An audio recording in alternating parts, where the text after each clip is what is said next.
यहाँ करिए, छोड़ो, हटो, आपको नहीं आएगा, ऐसे रिब्स टूट जाएंगे।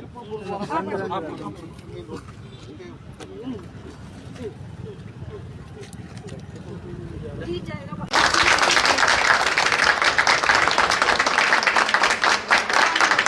ये तालियां तो बनती ही है क्योंकि तस्वीरों में आप जो वीडियो देख पा रही हैं, आप देख सकते हैं एक युवक जो कि संदिग्ध परिस्थितियों में था और करनाल के सेक्टर 6 के नजदीक गुरुद्वारे के पास जो है एक एक्सीडेंट होता है कल रात को।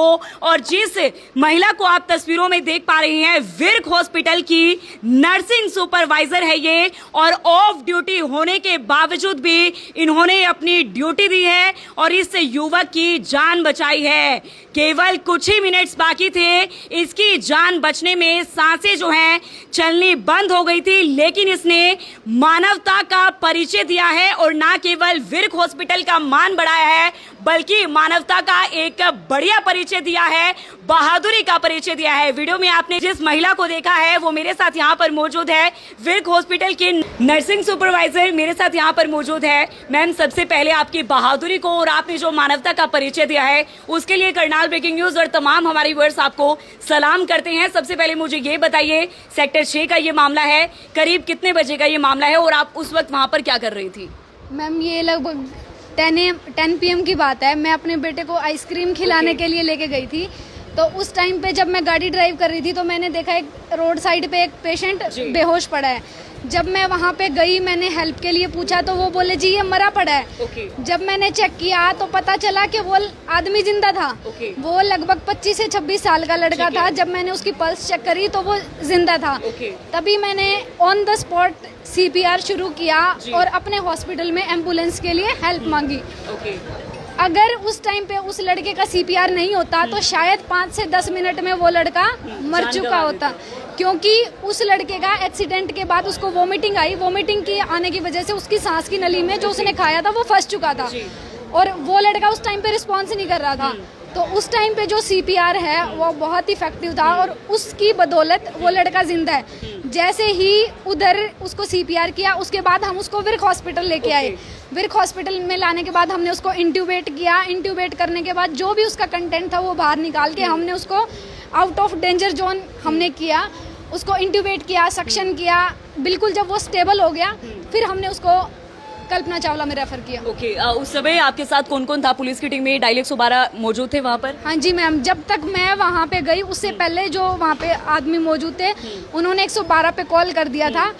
मैं अपनी गाड़ी में और डायल 112 वाले ही हम इसको यहाँ पे विर्क अस्पताल में मतलब आसपास के लोग थे, उन्होंने घोषित कर दिया था कि ये अपनी जान गंवा बैठा है, मतलब कोई ऐसी कंडीशन नहीं थी, लेकिन आपने जाकर देखा कि इसकी नब्ज चल रही है तो आपने वो PCR के माध्यम से। अगर आप वीडियो में भी देखोगे तो वीडियो में क्लियर आवाज सुनाई दे रही है कि मैडम ये तो ठंडा पड़ा है, ये तो मरा हुआ है, आप इसको क्यों वो कर रहे हो। तो आपको लोगों ने टोका भी होगा कि बिल्कुल बिल्कुल, पुलिस वालों ने आपको रोका भी होगा? पुलिस वालों ने नहीं रोका, लेकिन जो उधर आदमी थे जो उधर भीड़ इकट्ठा हुई थी उन्होंने मुझे बोला कि ये तो ठंडा पड़ा है, आप क्यों इस पे मतलब अपना टाइम इन्वेस्ट कर रहे हो। लेकिन जब मैंने चेक किया वो लड़का जिंदा था।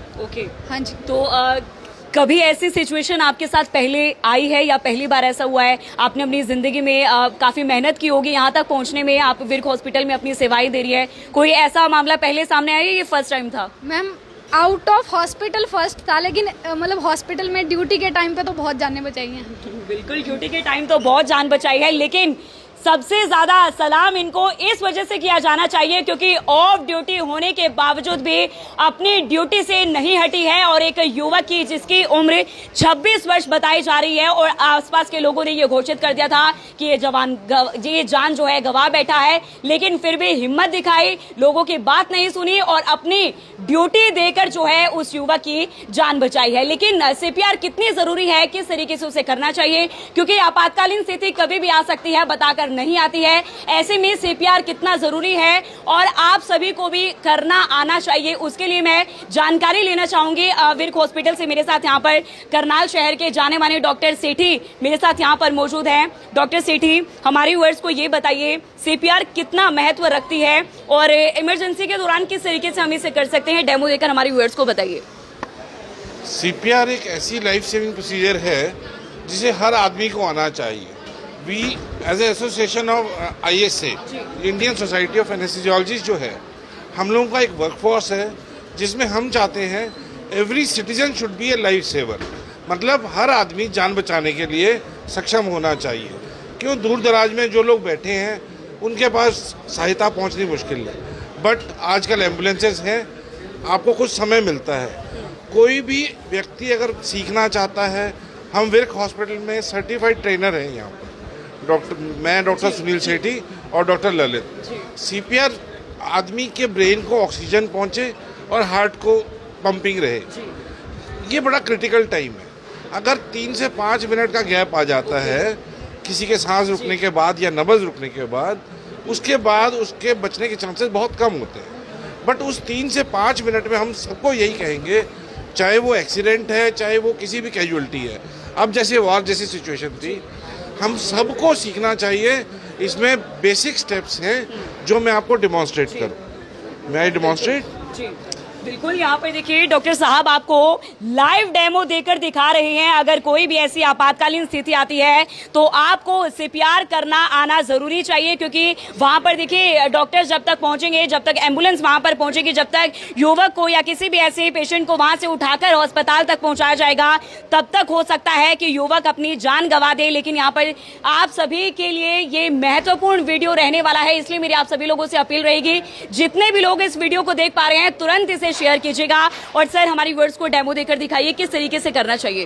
तो मैं सबसे पहले एक बात कहूँगा, किसी भी सेफ्टी सीन पे होनी चाहिए। अगर रोड के बीच में कोई गिरा है तो प्लीज़ रोड के बीच में अटेम्प्ट मत करें, रोड के साइड पे ले आ जाएं, क्योंकि दूसरा वाहन आपको टक्कर ना मारे। ऐसे ही किसी जगह पर करंट लगा हुआ कोई मरीज है तो पहले ब्रिज आप स्विच ऑफ करें। तो ये बेसिक सीन सेफ्टी है। स्विमिंग पूल में है, पेशेंट को पानी से साइड पे ले आए, तो these are seen safety things. तो पहले आप अपनी सेफ्टी और मरीज की सेफ्टी देखिए। उसके बाद आपने देखना है कि मरीज की नब्ज चल रही है, सांस चल रही है कि नहीं चल रही। नब्ज देखने के लिए मैं रिक्वेस्ट करूंगा वीडियो मेरी तरफ करें, सभी लोग अपना फील कर सकते हैं। यहाँ पर हमारे बीच में सांस लेने का रास्ता है, बिल्कुल इसके साथ अगर हम उंगली रखेंगे तो हमारे को एक पल्स फील होती है, नब्ज फील होती है। तो ऐसे जैसे कोई मरीज लेटा हुआ है तो आप उसके ऐसे नब्ज देखें, नब्ज देखें। अगर नब्ज नहीं फील हो रही है तो मैं रिक्वेस्ट करूँगा जो वीडियो देख रहे हैं वो जरूर फील करके देखें, अपनी पल्स यहाँ रख के देखें ताकि उनको फील हो सके। अगर नहीं पल्स फील हो रही है, आपको लग रहा है कि पेशेंट नहीं रिस्पॉन्ड कर रहा है, आप आवाज़ मार के पूछ सकते हैं, भैया आप आँख खोलो, भैया आँख खोलो, भैया आँख खोलो। नहीं खोली, इसका मतलब पेशेंट रिस्पॉन्ड नहीं कर रहा है, बट आपने देखा नब्ज है। इसके बाद तुरंत आप एम्बुलेंस पे कॉल करें।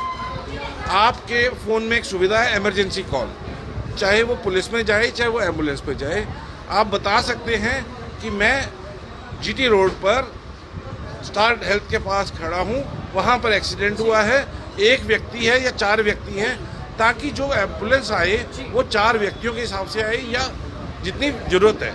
मास कैजुअलिटी में मास एम्बुलेंसेस चाहिए। तो आपने जब इंश्योर कर लिया, आपने फ़ोन पहले करना है, काटना नहीं है, उसको पूछना है कि यहाँ का एड्रेस और इतने आदमी हैं, सो दैट आपको मैन पावर ठीक मिले। उसके बाद आपने बिना इंतज़ार किए हुए, मैं रिक्वेस्ट करूँगा दोबारा, जब आपने कैरोटिड पल्स देख ली, पल्स नहीं आ रही है, तो अपने यहाँ से फील करिए, पेट में जहाँ शुरू होता है ऊपर इसके हड्डी है, यहाँ दिखाएंगे, यहाँ से आप देखेंगे ये पेट कैसे आ रहा है सभी के। तो यहाँ से आपने 3 उंगली ऊपर, अराउंड 3 उंगली ऊपर, दिल ना राइट को है ना लेफ्ट को है, आपने हार्ट के बिल्कुल बीचों बीच, इधर इस हड्डी के बीच में, ना आपने राइट को जाना है ना लेफ्ट को जाना है, बिल्कुल बीचों बीच चलाना है। और आप ध्यान रखें नीचे की जो सतह है वो सख्त हो, ज़्यादा दबदबी ना हो, जिसपे कंप्रेशन अच्छी हो सके। तो आपने क्या करना है, पेशेंट को कंफर्टेबल रखना है। फ़ोन आपने ऑलरेडी कर दिया हुआ है हेल्प के लिए, आपने लॉक करने हैं इसे बीचों बीच, सिर्फ 3 उंगली ऊपर। और आपने ध्यान रखना है कि आपकी एल्बोस और शोल्डर बेंड नहीं हो, बेंड नहीं होने चाहिए। तो मैं प्लीज़ रिक्वेस्ट करूँगा, और आपने बड़ा फास्ट करना है। इट इज़ 100 कंप्रेशंस पर मिनट, क्योंकि आप रोड साइड पे हैं। हॉस्पिटल में CPR डिफरेंट होता है, बट हॉस्पिटल में नहीं है तो रोड साइड पे आपको सिर्फ कंप्रेशंस करनी है। तो कंप्रेशंस के लिए मैं दिखाऊंगा।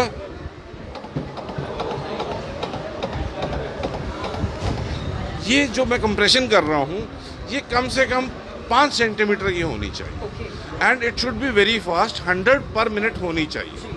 तो कोई भी व्यक्ति जितना मर्जी पहलवान हो, कुछ समय बाद वो हार जाएगा, थक जाएगा। तो जो भी बाय स्टैंडर है उसको बताइए कि ऐसे करें आप। तो उससे जितनी इफेक्टिव कंप्रेशंस होंगी उससे सर्वाइवल रेट उतना बढ़ेगा, मतलब आदमी का जिंदा रहने का चांसेस बहुत ज़्यादा हो जाते हैं। तो ये आगे के टेक्निकल डिटेल्स हैं, इस वीडियो में पूरा टॉपिक नहीं पढ़ाया जा सकता, बट मैं ये रिक्वेस्ट करूँगा स्कूल प्रिंसिपल्स को, एडमिनिस्ट्रेशन को, कि कोई भी हमारी हेल्प चाहता है, हमारे पास पूरी मशीनरी होती है CPR सिखाने की। We are available on some dates, जैसे हमारी अवेलेबिलिटी होती है हम we are willing to teach and I suggest that administration should put these camps regularly. Thank you very much. Thank you so much doctor Sethi. और ma'am आखिरी में आपसे सवाल पूछना चाहूंगी कि जब आप अस्पताल में, विर्क हॉस्पिटल में उस युवक को लेकर आई तो डॉक्टर्स ने क्या कहा, मतलब कितने मिनट्स बाकी थे, अगर आप ये प्रोसेस नहीं आजमाती तो मतलब कितना समय उसके पास बचा था जीने के लिए? मैम अगर कोई भी पेशेंट को कार्डियक अरेस्ट होता है तो 3 से 5 मिनट या तो एज सुन एज पॉसिबल, मतलब विद इन सेकेंड्स आपको स्टार्ट करना चाहिए। अगर 3 से 5 मिनट का जो टाइम होता है अगर वो आपका ब्रेक हो गया तो जो डेथ रेट है वो कम ज़्यादा हो जाते हैं और सर्वाइवल रेट है वो बहुत ही कम हो जाते हैं। मेरी आप सभी लोगों से अपील है इस वीडियो को ज्यादा से ज्यादा शेयर करें और आप भी मैम ने जो बहादुरी का परिचय दिया है, मानवता का जो परिचय दिया है, उसके लिए आप भी कमेंट सेक्शन में जो है कमेंट करके मैम के लिए ब्लेसिंग्स दे सकते हैं। मेरी आप सभी लोगों से अपील है इस वीडियो को ज्यादा से ज्यादा शेयर करें। आप सभी लोगों का धन्यवाद।